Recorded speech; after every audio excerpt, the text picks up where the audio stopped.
Welcome to I Know How You Feel, a podcast for common experiences not so commonly shared. This is a platform for growth, connection, and mindful conversation. Today on the podcast, we have Olivia and Shelby. Olivia is proud to call Michigan home.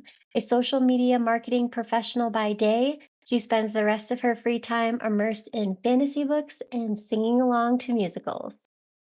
Shelby is a Michigander through and through. She works for the University of Michigan and spends her free time sailing in the summers, snowboarding in the winters, and snuggling up to her two cats in her home in Dearborn. Let's connect with Olivia and Shelby.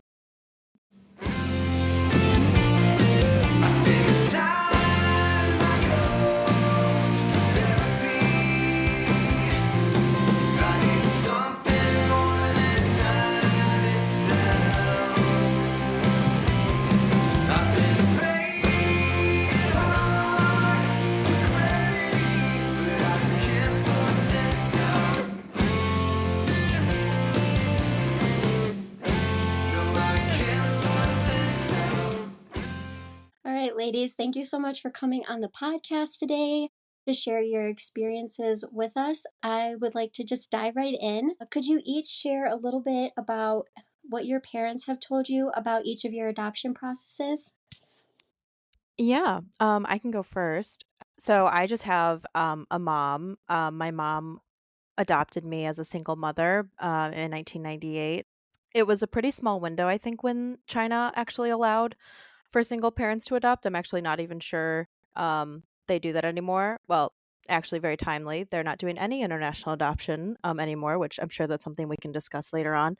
Um, which is pretty recent news. But my mom was very open and she has told me the story a million times. I like to think I could recite it, or she could write a book and I could probably help, just based on how much information she's been able to provide me, which has been great. So I've known since I was little. I would go around telling people I was adopted as a little kid when maybe I didn't actually even know what that really meant. But yeah, I know the whole story of like how she applied for it and like how long she had to wait, when she got me, her trip to China to adopt me as well, and even like the after stuff of like, that first year together and the stuff with the social workers and all that. And I would say that for me, it's pretty similar. I have a mom and a dad, and they decided to adopt because my mom couldn't have kids. And they told me as soon as my earliest memories, like I can remember knowing that I was adopted. So it's very similar. Like they were very open about it. Any questions I had, they would answer. I was always really curious about it too, and like looking at the old photos that were sent with me. And they also told me a lot about the process through the agency that they went to, which was Bethany Christian Services. And I'm adopted from South Korea. And then my siblings, my younger siblings, are also adopted. My younger brother, who's 2 years younger than me, and my younger sister, who's 9.5 years younger than me. So I actually remember my sister's adoption. And I remember like going to get our fingerprints. Well, not my parents' fingerprints done, and the social workers having to come over and check out our house. And I remember them interviewing me and my brother. So I feel like that gave me a really good insight into like what my adoption was maybe like, which was super interesting. But yeah, I think overall it's just something that was always a part of what I knew about myself. It was really obvious to me too, obviously, being in a small town. I was like the only Asian person besides my brother and like a few other adopted Asians, but I'm sure we'll get into that later. But yeah, so I feel like because of that, I just always kind of knew that, I had a different family upbringing than most people. Yeah, it's nice that both of your parents were like open and had the conversations about everything. Mhm. Liv, you talked a little bit about this, like how it was hard for your mom as a single mom or a little more difficult to adopt from China. What was her experience like, and what was the process to go get you and bring you home? Yeah, she, honestly, even like outside of like adopting internationally, she got a lot of just criticism from like her church that she was a part of at the time because she was a single woman adopting a child. She has a story that, an older a member of the church actually came to her house and literally told her that she didn't think she should be doing this, that she should have like a man, like that's just the way it should be, like a woman shouldn't be adopting a child on her own. And my mom was like, thanks. If I wanted your opinion, I would have asked, but, have a great day. So, Wow. it's interesting. Not only, there's a stigma against single parents, I would say, having children in general, but, even China only had that window open. I don't actually know the exact date range for that, but I know her friends who had adopted a child from China had told her, hey, if you're interested, they have opened it up to allow single parents to adopt. So if you want to, you could. And that is what kind of started her process. I think it was 2 years of her from the beginning to like actually getting me. So I wasn't even actually born when she started the process, which is so crazy to think about. So it was a lot of meetings with social workers. They would come to the house. She had to have character letters of, is Lisa a good person? Blah, blah, blah. And they, would interview her and they would ask her questions that I wouldn't even think about of, well, if you're not happy with this child after a year, like, would you send the baby back? And my mom was like, what? Is that like, do people do that? And they were like, yeah, people will adopt a child and send it back. Which is so wild to me that they even have to ask that question. But I guess it's because it's happened. And then I believe she had to take like 2 weeks off work, and she flew to China with the group, the agency that she was with. Can't remember the name off the top of my head. And it was a group of people like all adopting in China from the same orphanage, like all around kind of like Michigan. And she was there for about 2 weeks, I think. They get there and then, they have to do some last minute paperwork. And then the gotcha day, that's what we call it, of like the day that my mom got me. I know a lot of adopted kids have that day as well. Me too. Yeah, ours was November 3rd.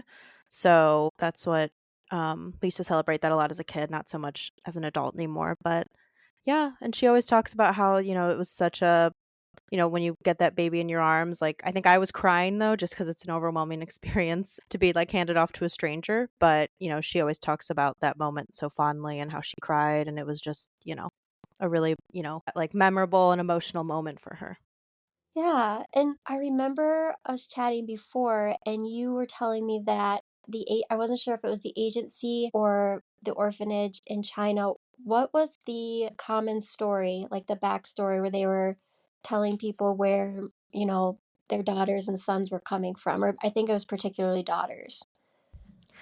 Yeah, most of the, people, at least in China specifically, because of the one child policy, it was mostly daughters. Just, the cultural preference in China is have a son, the son takes care of the family and all that. So people don't want girls. And if you can only have one kid, you're going to try and have a son. But yes, so my orphanage specifically would tell a lot of, at least they told my mom. I can't say if they said this to every person who adopted, but they told my mom that I was found in a basket, in a public place, and, I was rescued by the agency and, all that kind of like feeling of like white saviorism. And it's interesting because I've heard stuff from now that I'm older about babies actually being baby napped in China because you could get money from the agency if you had, a baby that was, really young, and then, they could adopt it out to Westerners. So it's interesting that that's the story that my mom received, and like now finding out that that's a fake story that, they would kind of give, like, you rescued this baby, you saved this baby was found on the side of the road, and, all that stuff. So who knows if that story is actually real. That's what my mom always says.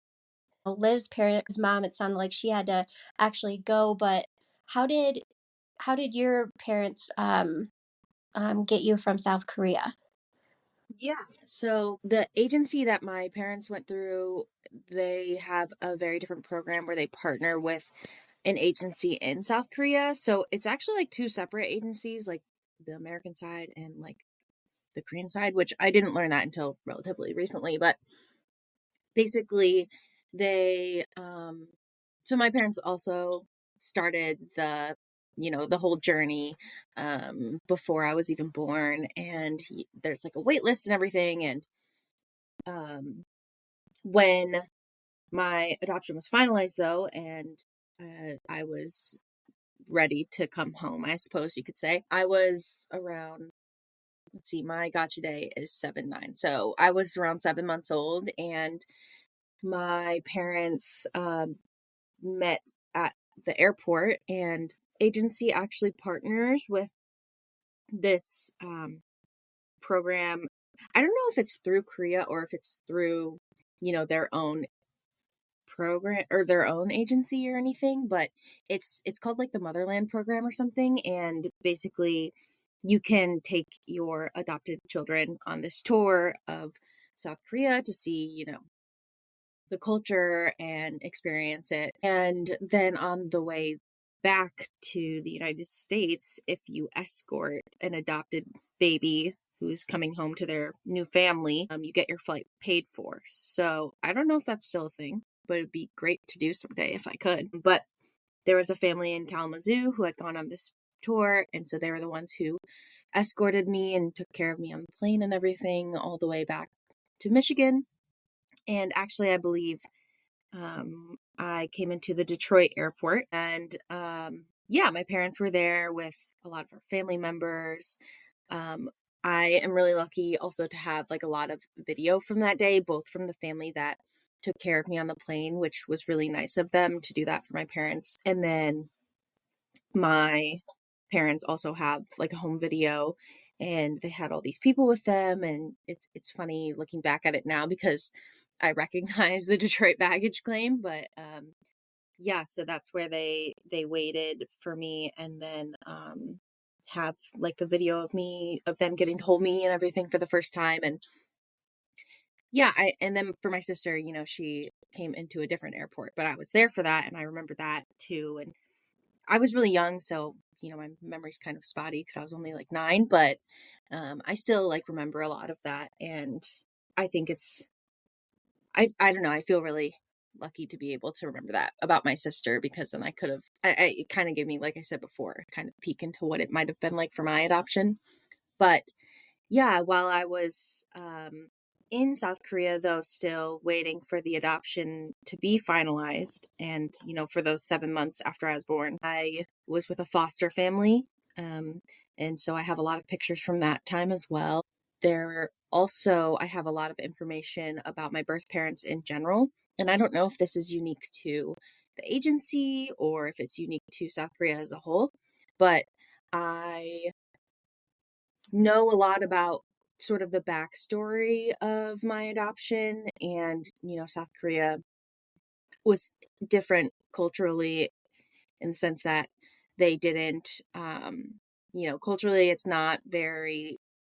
very frowned upon to have a child out of wedlock, which, it is here too, but definitely to a different level there. And a lot of times people would even go to another city for the time that they started showing that they were pregnant and then have the baby and come back and no one would ever know. But I was born in a hospital, and I have the picture from the day I was born and everything. And I also know that my birth mother, it was a one night stand essentially, and my birth father, when he found out that my birth mother was pregnant, he went and enlisted for his mandatory service, which is, a thing in Korea.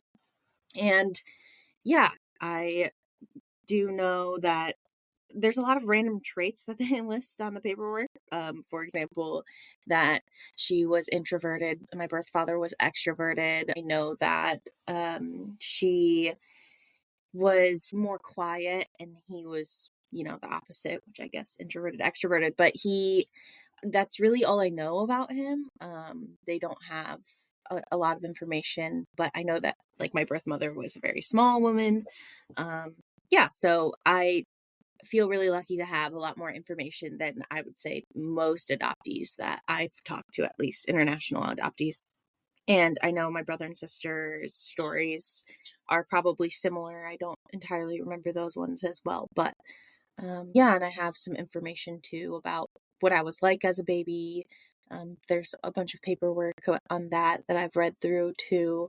So yeah, definitely a more unique experience. And I can't tell if it helps or like makes it worse. Like, the sort of identity issues or, coming to terms with adoption. But overall, I think I feel grateful for that information. They basically gave you like a whole baby book. They're Yeah, like, exactly.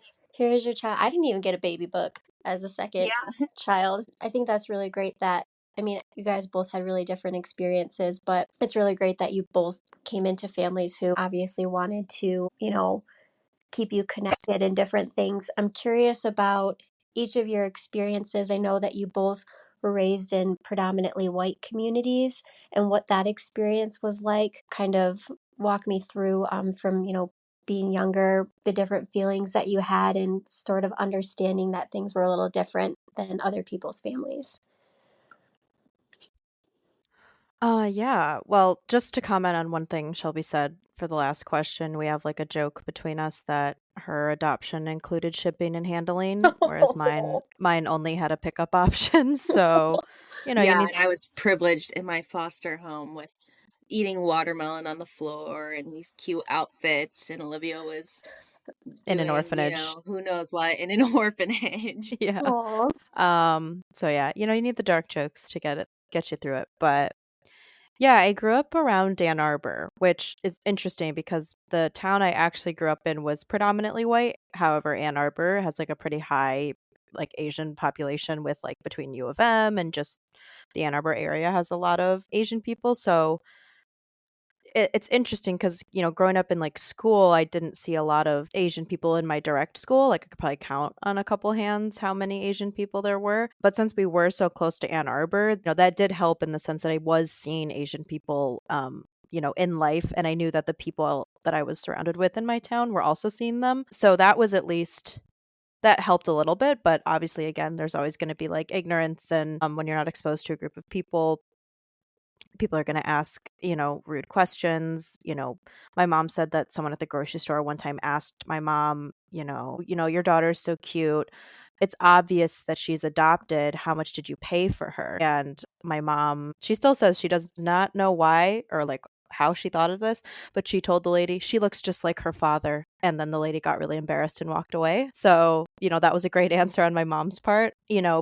People have asked me, like, do you speak Chinese and it's like, no, and just, there's all these questions that come with, not looking like not only the community you're in, but also like your parent. So I think a lot of it was just like people, like kids just being kids and being racist because they just don't know any better. I know in sixth grade, there was a kid who would always pull his eyes, say ching chong, all the stereotypical things that you think of when you think of like racial stereotypes for Asian people. If there was another Asian person in the class, a lot of people would be like, oh, are you siblings? Or like, are you dating them? Just because they assumed, it must be one of the two because they're another Asian person. You must either be with them or related to them.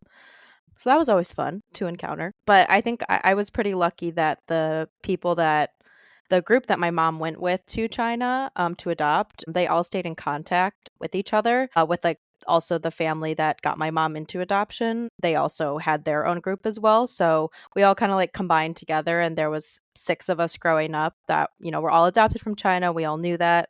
3 of us were from the same orphanage. We called each other like siblings. So it kind of like tethered us to like our culture and like having people that had a really like similar shared experience. And I think that honestly helped probably more than I even realized growing up to like have a person that knows exactly what you're going through, whose parents went through the exact same experience. They have pictures together. It just kind of like connects you in a way that I think helped like coping a lot as a kid. So that was always nice to have. But yeah, I think, even no matter where you go, I live near Detroit now, and, Detroit is not predominantly white, but I still get comments from people on the street of like, look, there's China over there, or like even the Ching Chong. And so, it still happens even when it's not predominantly white. I think it's just when people are not familiar with another group, it still happens even to this day, which you would think maybe not in 2024, but, you know, I got mistaken for a hostess at a building that my company owns because the hostess was also Asian. We don't look anything alike. She at least had 5 inches on me, like height wise, but people just see something and they think you're all the same.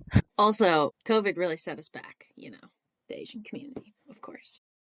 Yes, the Kung flu, that didn't help. That did not help us. The China virus. That did not help us. Yeah, I think for me, I had a different. It's interesting because my community was also predominantly white, but there was not any other community nearby that had any Asian people really. So I really did not see Asian people a lot growing up, except for other adoptees in my community. Not even at my school. There was one other girl that was adopted from China at my school, which of course we always got looped together. So out of spite, I definitely avoided her like the plague. And I know Olivia also has a similar experience with a boy that everyone was like, "Oh, you should date him because he was also Asian."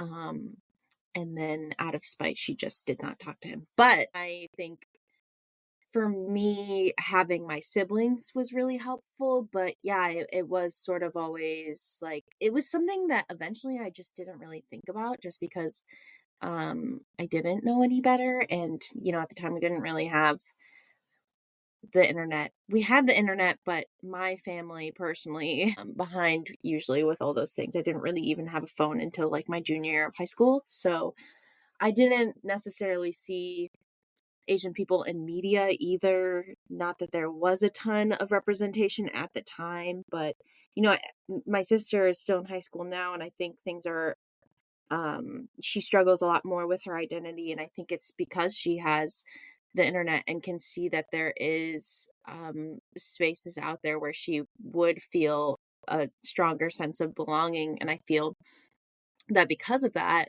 it makes her experience in high school almost worse because she knows it could be better. But I didn't have that, and ignorance is bliss. So I just totally assimilated and did not. I mean, I really enjoyed high school. In elementary school, of course, there was the initial Jing Chong, pulling the eyes thing, specifically in kindergarten, but people got over that relatively quickly.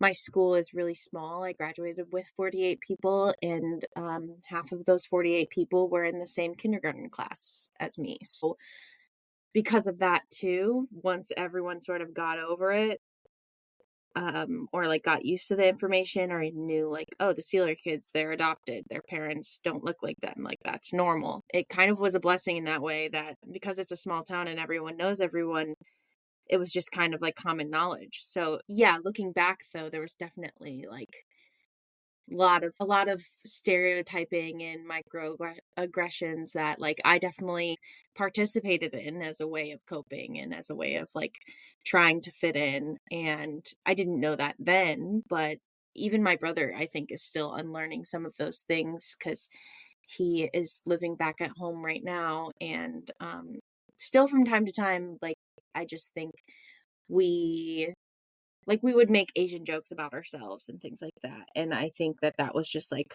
our way of fitting in and like getting to it before other people could, making the joke before someone else could make the joke. And whether that was, subconscious or not, that is sort of was like our whole thing in high school, which is sad to me now to look back on. But overall in high school, I think I did have a really good experience. But then when I went to college, it was interesting because I kind of forgot that like people wouldn't just know that I'm adopted because I was outside of my small town, and I would forget to like mention it to people. Not that I think it's something you have to like be like, "Hi, I'm Shelby and I'm adopted," but I think when like people would eventually follow me on social media or something when I after I met them in college or something, or they'd see a picture in my dorm and notice that my parents were white, and I could like see the confusion. I'm like, oh, by the way, I'm adopted. I totally forgot.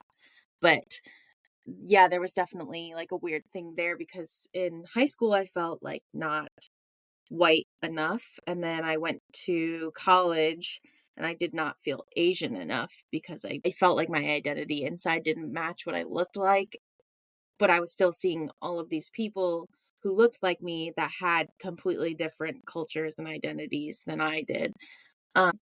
Yeah, and Olivia and I became so close and became friends because we had met each other and we both could kind of tell.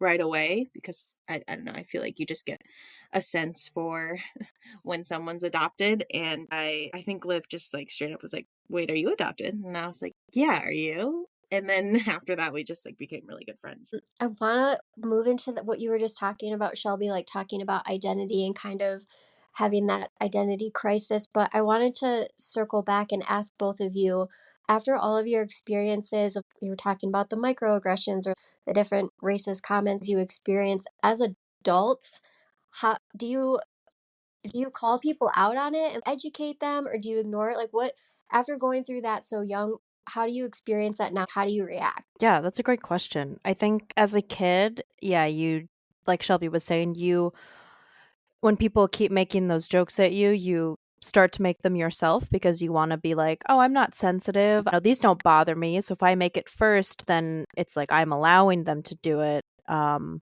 I don't know. It's a weird psychological thing where I'm sure there's a name for it. But yeah, it always felt like you had to beat them to it. Obviously, I do not do that now. But I think it's interesting because I do think being an adult in like in the working world, there's a lot more people are way more conscious of like DEI and like you can't ask people those things or you can't say that to people. So I do think I've encountered it less in everyday life. It's not so much like blatant racism unless it's somebody like on the street yelling at me. And usually in that case, I'm just like, good morning to you too. And we move on with our day. I feel like as an adult, I've encountered a lot more stuff related to being actually adopted versus just being Asian, which is an interesting switch because I think maybe as adults, it doesn't phase them as much that we're Asian. But, a lot of people will say like, blah, blah, blah, but they're a real Asian or da da da, but you're not like really Asian. And that's honestly what I think I've encountered more as an adult. And I don't think people think that they're actually even saying anything wrong when they say that because then in their head they're just like it's the same thing with like, well, that's not your real mom, that's your adopted mom or however you want to phrase it. And I think that kind of ties into like what Shelby was saying with like identity stuff just because it's like you think that you're like you don't even think that's going to really come up, but it does. And when someone says that, it kind of jars you back to reality and you're like, oh yeah, I guess I'm not a real Asian, if you will, using their words. So, and usually I would say I'm pretty good. If someone were to make like a blatantly racist, like microaggression against me, I feel like I'd be like, well, we can't say that. Oh, interesting that you would assume I know like kung fu or something. Like if someone was making comments like that, I like to think I'd be able to say something, but I think the comments more about identity and like being an adopted Asian is like much harder to confront someone on because it's just you can't it's hard to confront someone without then getting into like your emotional like my own emotional turmoil and like identity issues. So I would say that for me at least is like much harder to like call someone out on versus like quote unquote blatant racism. Yeah, I think Liv has experienced this specifically more, but the I think the other difficult one is when it's coming from someone else who is Asian but is culturally Asian. And I think that can be extra challenging because that's definitely one that sort of takes you back. It's just sort of jarring, like Liv said. Um, yeah, I think in adulthood, I would agree that I don't experience it as much in the same ways that I did as a kid. It it is more so, I think, the subtle things that sometimes I don't even notice maybe in the moment, and then I'm thinking about it later in the day. I'm like, wait a minute, did they say that because because I'm adopted or because I'm Asian, or like what did that comment really mean? And sometimes I don't think people do it uh, consciously either. It's just like an ignorance thing that people don't realize. But I do think we're really lucky because there has been such a huge growth and representation of Asian people in media, with like the movie Crazy Rich Asians. When my sister saw that movie, she was like amazed because she was like, wow, they look like us. And the people in that movie are Chinese, they're not even Korean like I am and like she is. And so any sort of Asian representation is helpful, of course. But I would say with the growth and popularity of of K-pop. I think that is also something that has changed people's perspectives, and now it's a comment that I get, like, oh, so do you listen to K-pop, or do you like K-pop? And I do, but it's just like a funny thing for people to say. It'd be like if I met a white person and then I said, so you like Taylor Swift, right? Which, like, I like Taylor Swift too, but not just because I'm not white, so it's not because of that. But yeah, I think it's an interesting thing that happens, kind of because people aren't really sure what to say all the time. And so they just kind of say the first thing that comes to their mind, which is, K-pop. Like, that's something we could talk about maybe. Um, and I also think sometimes with K-pop being a portrayal of South Korea and of, Asian people or Asian women specifically, um, that can be kind of a harmful portrayal as well, just because of the really harmful beauty standards that exist in Korea and that are, like, emphasized in K-pop, and how K-pop stars are held to these crazy, insane beauty standards that are not healthy. And then, like, my sister sees those things, but doesn't see, Asian people in her everyday life. So to her, her perception of beauty is, well, I have to look like a K-pop star. And if you know anything about K-pop, they're super skinny, a lot of the times. And that can cause really harmful, you know, behaviors from my sister, because that is what she perceives as pretty, because that is what the media tells her. So yeah, I think it's a thin line between tokenization versus, like, celebration, I think.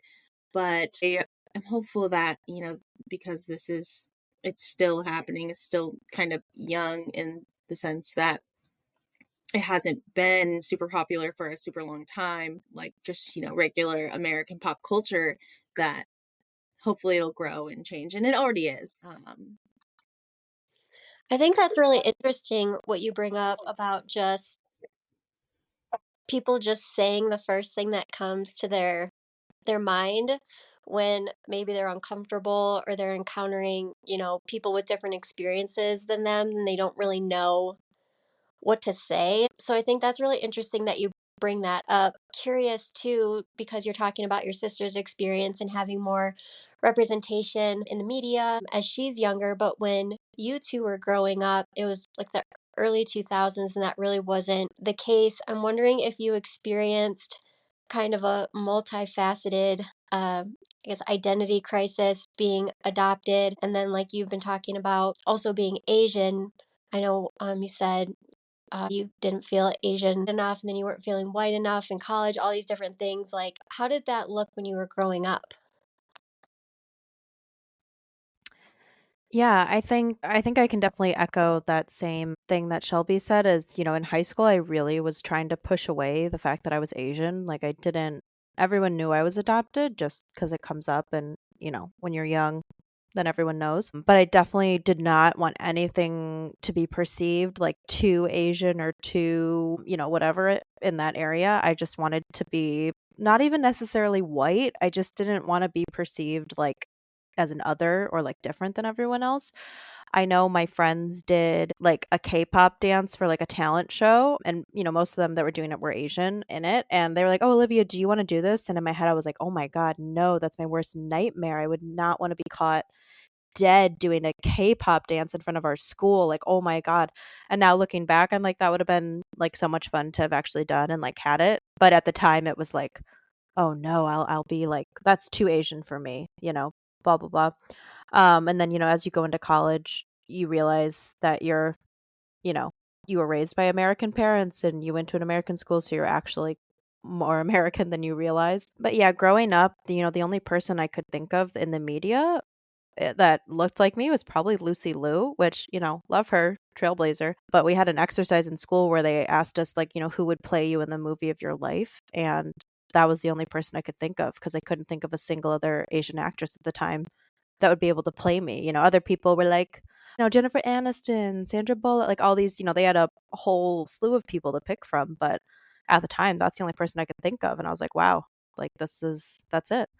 And for me, which I think might be a little bit different than Shelby's experience, my mom did her best in trying to keep, like, the culture alive at home. So I think as, like, a young kid, I honestly thought I was more culturally Chinese than, like, in reality what I actually was. She sent me to Chinese, lessons to, like, learn Mandarin. She sent me to Chinese folk dancing classes where I learned how to, like, dance with, like, a lantern and stuff like that, and I know other, people who are, like, first generation immigrants or first generation of immigrants have talked about, like, "Oh, yeah, my parents put me in that too." So that's, like, something I can, like, at least relate to culturally Asian people on, which is nice. She would take me to, I think it was called FCC, which is called, like, it's like Families with Children from China. So I think it's not necessarily meant for specifically adopted children. It's just meant for, like, families who have, like, Chinese kids and they want to try to keep the culture alive. Like, maybe they immigrated here, or maybe they're, first, second, third generation. So we would go to, like, Chinese New Year parties. We would go to, if they had, like, the Detroit Symphony Orchestra was featuring, like, Chinese instruments or a Chinese violinist, they would have, like, a night where you'd go to dinner and, wear, like, a cheapao dress and, like, all that stuff. So I think as a kid, I almost thought, I was like, yeah, like, I'm pretty Chinese. This is pretty cool. And then I went through a phase in high school where I was like, actually, no, I don't want to do this. My mom would come in on Chinese New Year, which, looking back, maybe odd that the white woman was coming in to talk about Chinese New Year. But she would come in and, she'd read a book, and I would wear my cheapao dress, and she would hand out red envelopes and fill it with, like, chocolate gold coins, just trying to educate the class on, what Chinese New Year is. And, as a kid, I thought it was so fun. Oh, well, my mom's coming into school. We get to talk about stuff. I get to wear my cool dress. And then somewhere around middle school, it was like, actually, this is super embarrassing. I don't want to do it anymore. And I told my mom, like, I don't want you to do it. And then, like I said, through high school, it was like, actually, I just want to not be, like, I don't want to be different. I just want to be like everyone else. And then throughout college, you realize you're actually pretty American. I think it was definitely different for me in a lot of ways, but only because there just wasn't the resources around me, just because I was in the middle of nowhere. And I did go to Chinese New Year's parties and things like that. But again, I'm not Chinese, so because there were a lot of Chinese adoptees in the area, those were sort of the only events that were happening. So my parents would take me to those, but I still knew that while it was still fun for me, because I was like, wow, these people look like me, and I thought that was fun, and it made me feel like part of things because of that. But I also knew still that, you know, I'm Korean though, not Chinese. And I think that was kind of weird, but there definitely, I think, a lot of, like, my personal issues with my identity in school came from, I think honestly came more so from, you know, beauty standards, and knowing that I was kind of the opposite of the beauty standard at the time, or like in my community. I just remember being, Liv and I have talked about this before, how we call it our white Sona. We both had, like, this ideal way that we wished that we looked like, and we would, like, pray to God or ask Santa or, whatever, as kids. Mine was a redhead for some Yeah. reason. Couldn't tell you Liv's why. was redhead with green eyes, like Named Anna Green, Jennifer. She which had to be is named. funny because Olivia, it doesn't make sense, which is funny. I like it. I didn't have a name. Mine was just brown hair. I really wanted to be a brunette because, I still wanted to look kind of like my parents, I think is where it came from. But I didn't want to be a blonde. I wanted to be brunette with blue eyes like my dad. And yeah, that was always something too growing up that I was really, I wouldn't say obsessed with, but something I would ask my mom about a lot. Would it, because you always hear people say, oh, you look just like your dad, or you look just like your mom. And I remember asking my mom one day, like, who do you think I look more like, you or dad? And I think she had a good answer. She was like, oh, I think you look more like me because we both have long hair and it's dark, and but obviously I look nothing like her. And that was always something that I think bothered me the most, was just that I didn't look like anyone, and the people that I perceived as being quote unquote pretty, or, whatever, didn't look like me at all. And I think that can be obviously really damaging as a woman too in general, but especially just as a kid growing up, just creating a lot of weird identity and self-esteem issues. And then, when I went to college, I had spent all this time trying to make myself a certain way, and then you go to college and it's completely different, and I was like, "Oh, now I have to try to be this other thing." So, yeah, I think I've definitely settled into, I guess, my skin more now, but I think that is something that still has always been like a top thing that like bothers me about my adoption is, I like, to this day I still think, I wonder if I look like my birth mother or my birth father more, like, even if, I mean, I don't plan on ever being able to meet them or anything like that, but if I could ever see like a picture of my birth mother, like, that would mean so much to me, just to be able to like see it and think about that. But yeah, I think that was always the biggest challenge for me. Yeah, I think identity is really a really important topic to talk about in adoption. I mean, I don't know if this is like more of a this is a taboo question, but I'm curious because both of your stories, I'm getting like a lot of themes of your parents were really supportive and they kept you really connected to your culture and they kept the conversation open and you both talk so openly about these experiences that you're having. But I'm curious if despite all of that, you still feel a sense of grief or loss in finding who you are in the world because of not growing up in your biological families. I would I would say, and maybe it's too definite to say it, but I would say like there's absolutely like grief for me at least on, probably unpacked trauma that, I need to go to therapy about, but I think there's definitely grief for me of like there's so many parts of like a culture, that you're not aware of. And, I love that my mom did her best of, trying to integrate the language and the dancing and, taking me to events and stuff like that. But I think at the end of the day, it's like superficial, unfortunately. Just, my mom, she doesn't know the inner workings of Chinese culture and like things that could only be learned or passed down like if you were either in China or with a Chinese family. So there's definitely like grief there for me. I know there are some adoptees that I've talked to, not Shelby specifically, that just don't even want to talk about it. I'll find out they're adopted and like, kind of want to open up that door of like talking to each other about things. And you can tell they just like, they would rather not think about it. And I'm sure there's trauma there, but they would rather ignore it, either like just pretend they're white or just like not even discuss it, which I think is probably not good in the long run. Probably good to talk it out. Hence the name of this podcast. Good plug. Yeah, yeah. um and I think for me a lot of it is, or at least how I've tried to reconnect myself is through food. So like, if you had asked me in middle school if I knew what bubble tea was, I probably would have been like, no, I've never heard of that. But, being by Ann Arbor, there's plenty of bubble tea places. There's, Korean restaurants, Chinese restaurants, like sushi places, which is really nice because there's a lot of places to try food from different cultures. But that's something I think that I also grieve is that I don't have a parent to pass down like family recipes, things like that. My mom is strongly identifies as an Italian, so I can make a pretty mean, spaghetti sauce and meatballs, but I couldn't tell you how to make a dumpling the right way or how to make any kind of like traditional Chinese dish.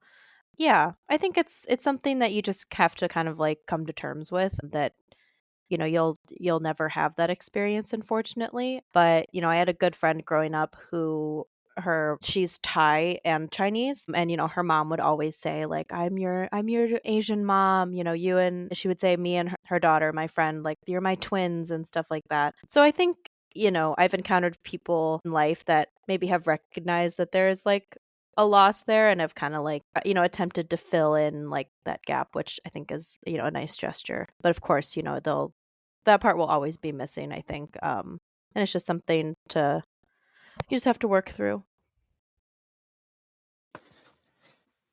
I would say for me, it's definitely a loss that I grieve. Maybe more so recently, more than anything. I think growing up, I just didn't think about it as much. And like Liv said, I felt as a kid, just because I didn't know any better, I was like, yeah, I'm Korean and I know how to count to 10 because I had like this book. I couldn't do it now, but then I had like this book and it had a recording that went along with it and everything. And so to me, I was like, that's what identity is. That's what culture is. Like, I'm Korean. And then, once I grew up and really got an understanding of it, and yeah, I realize now the complexities that go into a culture and it being passed down over generations. That it's definitely not the case that I'm culturally Korean at all. But yeah, so there's definitely a sense of loss there. I think the thing that I grieve more so than the culture though, for me is just like the loss of like a family that I don't know about. Which is interesting because it's never something that I really not necessarily didn't care about, but just it didn't bother me that, because my family now is the family I've known my entire life and they're all I've ever known. So that's my family. And there is some stranger who gave birth to me on the other side of the world, but that's whatever.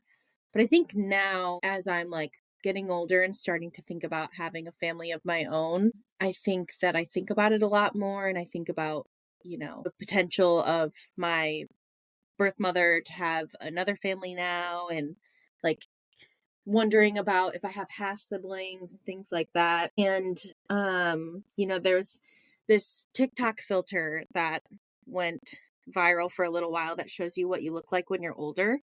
And I didn't expect it to affect me so much, but like I did it and I just like it made me cry because I was looking at it, I'm like, I could, you know, there's a lady who might kind of look like this out there that is my grandma or my, aunt or my mom or whatever.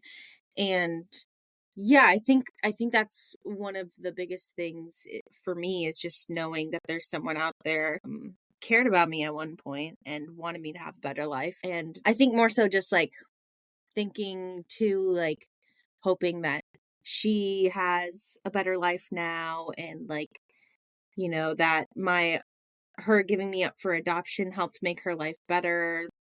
I know that there are other people who have who struggle with the abandonment issues that come from adoption and my younger sister being someone who is still figuring out how to process emotions. She does sort of have like this bitterness towards her birth family knowing that they gave her up, but it's just, I think everyone deals with it in different ways and I personally don't have that, but it's hard to not know whether or not she's doing okay now or whether or not she's even alive sort of. So, yeah, I think that's what I think about the most at least recently. This podcast, it's called I Know How You Feel, but the reality is that everybody's experience is so different, and even just touching on that you and your sister, both adopted from South Korea, have different experiences. I think it's just really important to acknowledge that, these stories are important to share because people can connect with so many different points, but they're also experiencing their own things. But I just wanted to say thank you so much for coming on and sharing these experiences with everyone. I know some of these topics were really hard to talk about, so I just wanted to thank you both for coming on. Thank you for having us. Yeah, thanks. Thanks for hanging out with us this week. If you'd like to connect with me or have an experience you'd like to share, shoot me an email at letstalkitoutproductions@gmail.com. If you liked our music, you can check out Quilter on Spotify. I Know How You Feel drops every other week. See you next time.